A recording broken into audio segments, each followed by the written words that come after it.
Hi bestie, I'm Brittany, an adult doll collector, and welcome to my channel. Today we're going to be unboxing the brand new Dionne from Clueless doll that was released to celebrate the 30th anniversary of Clueless.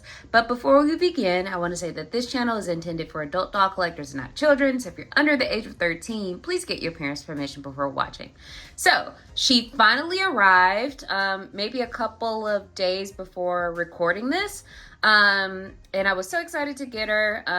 If you're not familiar, the Cher and Dionne dolls were released for pre-order maybe in July-ish, like the end of July. And then I was just checking my email, scroll it, and I found that I had a shipping update regarding the doll, and I thought it was going to be my Eagles dolls. I did order both the Eagles dolls from the Super Bowl, and I saw that some people have received their dolls, and I'm like checking by the hour for an update for my pre-order with those, but I haven't had any updates with the shipping, so hopefully they'll arrive in the next couple of days or next couple of weeks, but we'll see. But I was so excited to get this update about Dionne.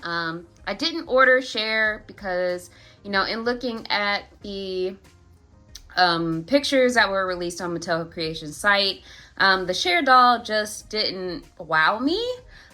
She just wasn't a doll that I really wanted. I didn't like her face up that much, so I was like, okay, if she goes on sale, maybe I'll get her in the future. But my priority was Dionne because, as I mentioned in a previous video where I did try-ons of the Clueless fashion packs that were released in the 90s, I shared that Clueless was one of my favorite movies, and Dionne in particular was one of my favorite characters, and honestly one of my favorite fictional characters. She was a fashion-forward black girl who I looked up to as a kid, so she is in the staple of role models, icons in my book. But I'm doing a lot of rambling, but let's go ahead and take a look at Dionne in her box.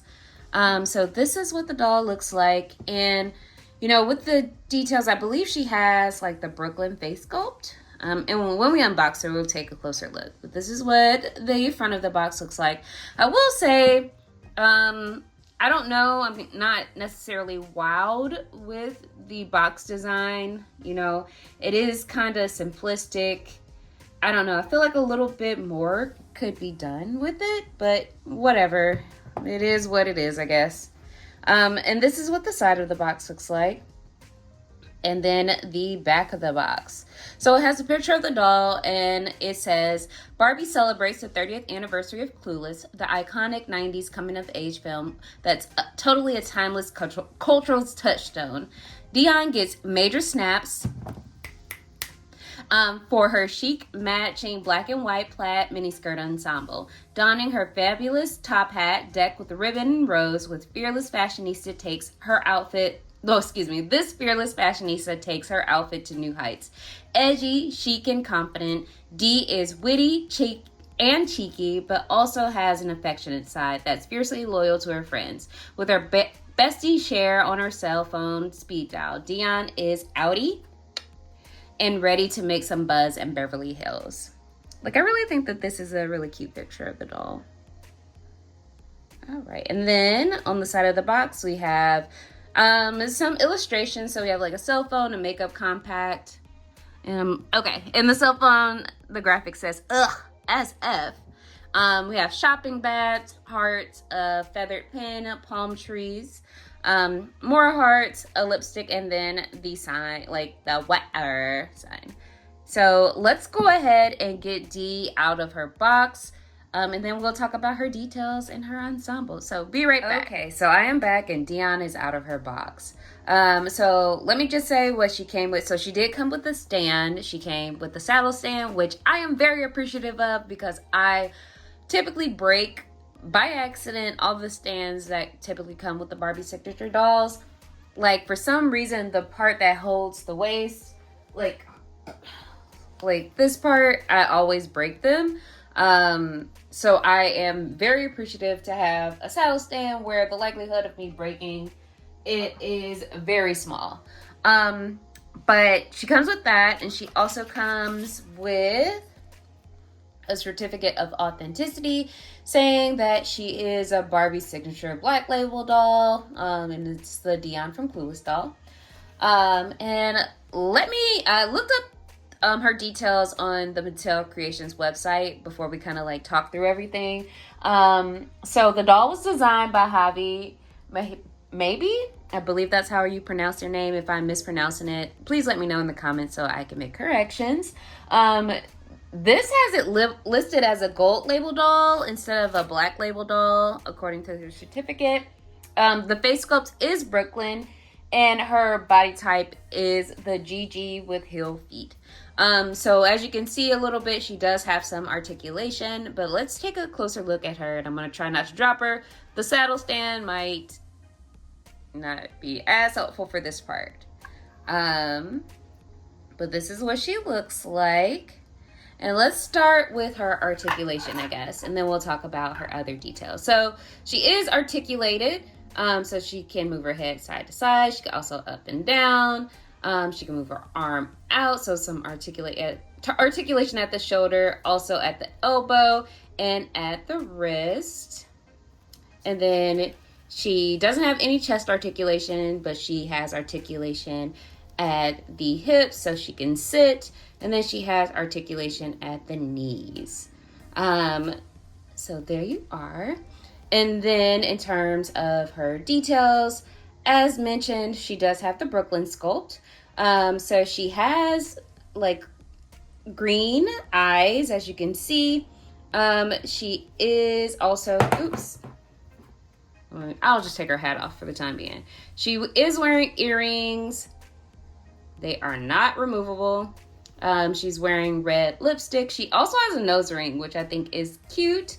I know the Dionne doll from the 90s didn't have a nose ring, so I think that was a really cute detail. Her hair is braided in micro braids, and it's a dark brown color. Out of the box, as you can see, some of her braids were snagged. This does occur. This typically, like when I was younger, I had dolls that had like those like twists, kind of like the Brandy doll and the Dionne doll from the 90s. And with play, you know, the twists and braids do become snagged. But, you know, this snag was present in the box. I noticed it when I was like, you know, opening up the top. So that's an issue. So be mindful of, you know, anything that may snag the braids because they will snag. And then her outfit. So she's wearing a black plaid jacket with black lapels, and this is a separate piece. I'm going to take off the jacket. Okay. She is also wearing a red tank top, which is a separate piece, and it velcros in the back, as you can see. So I'm going to also take that layer off as well so we can see the under layer. Then we'll put everything back on. And she is also wearing a white shirt underneath and a black plaid skirt. And it kind of reminds me, like, it's a little asymmetrical right here. So it's kind of putting me in mind of like skirts when they were really popular in the 90s. So this is kind of what that's reminding me of. But this is the outfit that Dionne wears during the movie. I think it's like one of the first outfits that she wears when we're first introduced to her character by Cher. But the skirt does velcro in the back, and I wanted to see if the piece underneath was a bodysuit or a t-shirt, and the white tee underneath is a bodysuit, as you can see. So let's put her skirt back up.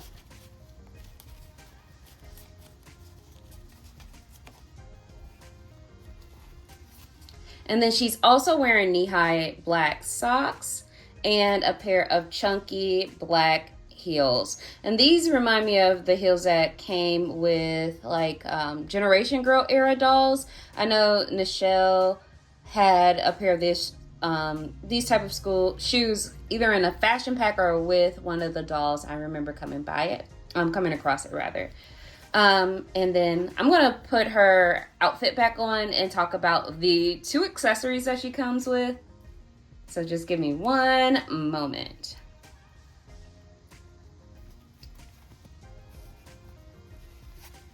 And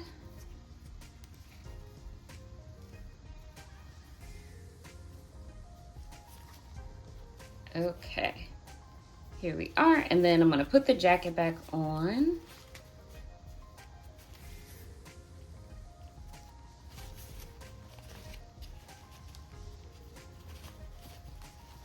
Give me 1 second. And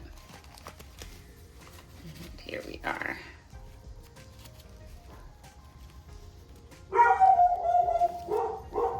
Yeah, I'm sorry about the dogs barking. You know, they have a lot of things that they like to say, especially when people are driving past or walking past the house. They're just very vocal in their opinions. So I apologize for that if you hear them, which you probably do. Okay, oops, sorry for bumping the camera as well. Okay, so we got her outfit back on. So she does come with, let me put her back on the stand, and I probably got her on the stand backwards. Okay. There we go. And so she comes with 2 accessories. She comes with her signature hat that goes with this outfit, and it is all plastic. It is white with a black trim. It has a red rose and a black bow on the front as well. And you could just pop it on top of her head, kind of like that. And then she also comes with a cell phone, and it is black. It's kind of like 90s style. And then it folds open, and you see the little heart here at the speaker, and I think that's so cute. But it folds open, and you can see the detailing on the buttons. So they are gray.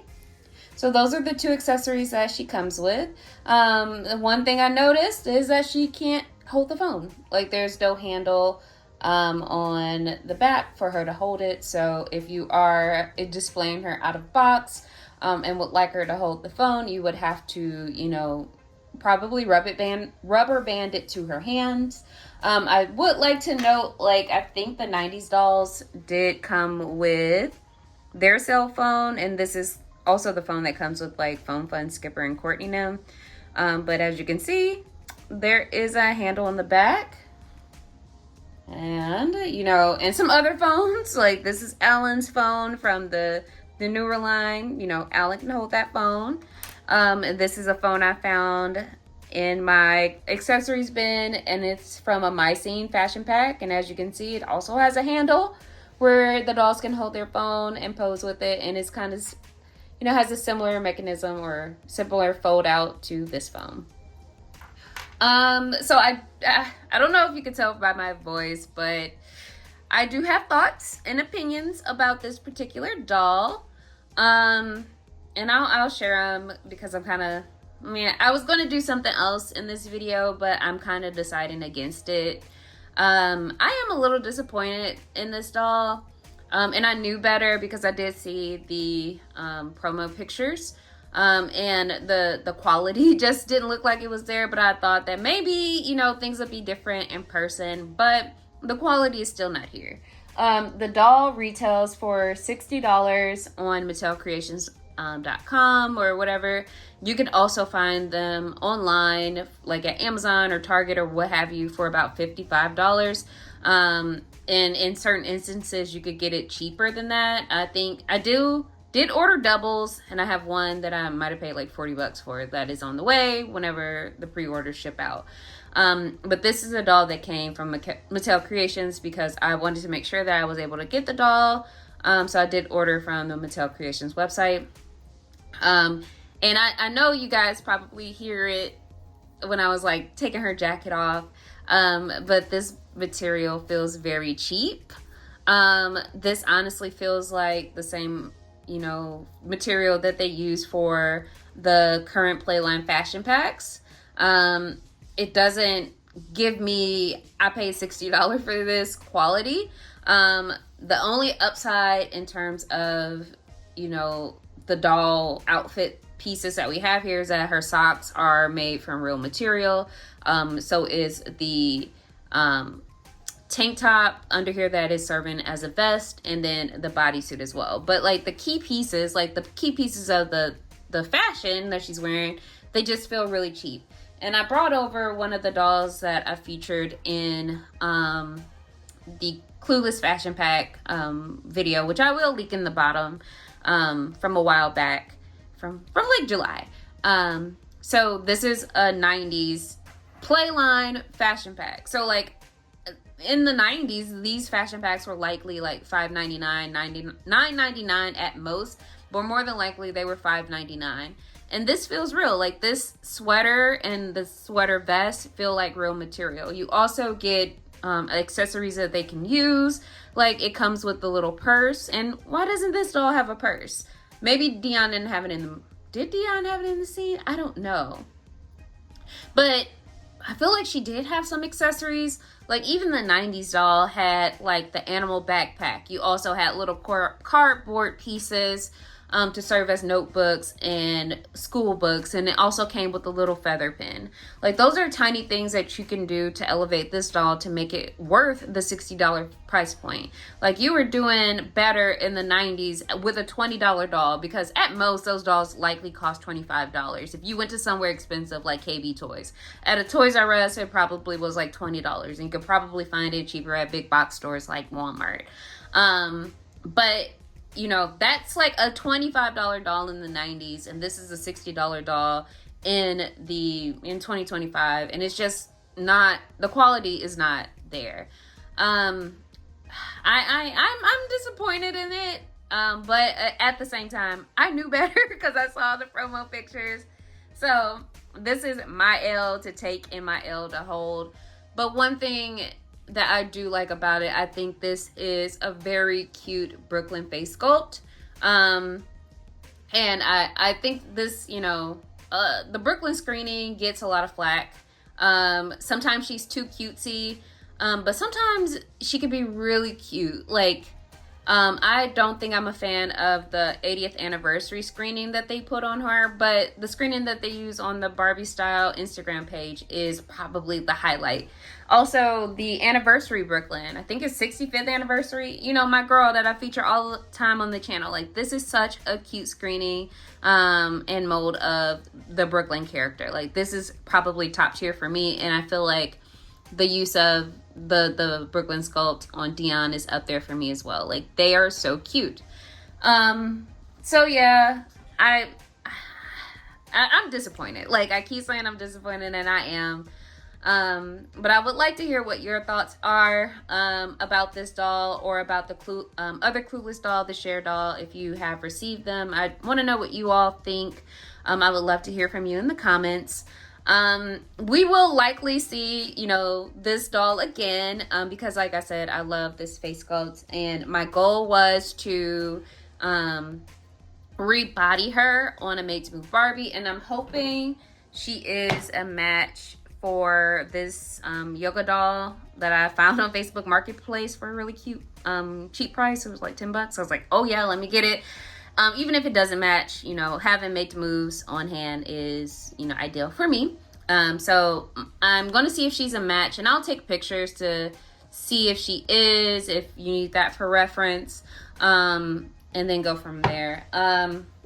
But yeah, like, unboxing her kind of, you know, put me in a little bit of a sour mood. So I'm just going to end the video here. And yeah, so thank you all for watching and getting my initial reaction and first thoughts on this Clueless doll. And just taking the time to spend this little 15 minutes with me. Really appreciate it. And until next time, bye bestie.